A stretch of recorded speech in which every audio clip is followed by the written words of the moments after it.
નમસ્કાર દર્શક મિત્રો, આપ જોઈ રહ્યા છો Banas crime 24 news Gujarati channel. હવે જોઈએ આજના મુખ્ય સમાચાર। વિકસિત સપ્તાહની ઉજવણી અંતર્ગત ડીસા તાલુકા પંચાયત કચેરી ખાતે તાલુકા વિકાસ અધિકારી સહિત કર્મચારીઓએ લીધી પ્રતિજ્ઞા। વડાપ્રધાન નરેન્દ્રભાઈ મોદીએ વર્ષ 2001માં ગુજરાતના મુખ્યમંત્રી તરીકેનો પદભાર સંભાળ્યો હતો।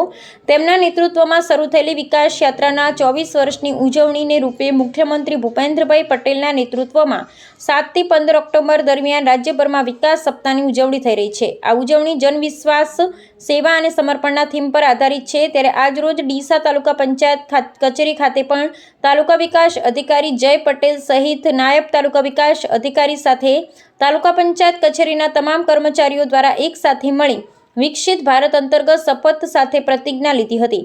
જે પ્રતિજ્ઞામાં ભારતના સમૃદ્ધ વારસાનું ગૌરવ અને જતન કરવા તેમજ બંધારણીય મૂલ્યોનું રક્ષણ કરવાની પ્રતિબદ્ધતા વ્યક્ત કરાઈ।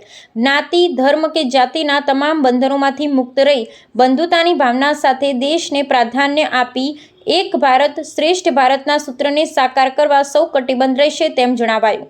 પ્રધાનમંત્રી નરેન્દ્ર મોદીએ જોયેલ વિકસિત ભારતના સ્વપ્નને સાકાર કરવા માટે મન, વચન અને કર્મથી તત્પર રહેવાનો સંકલ્પ લેવાયો।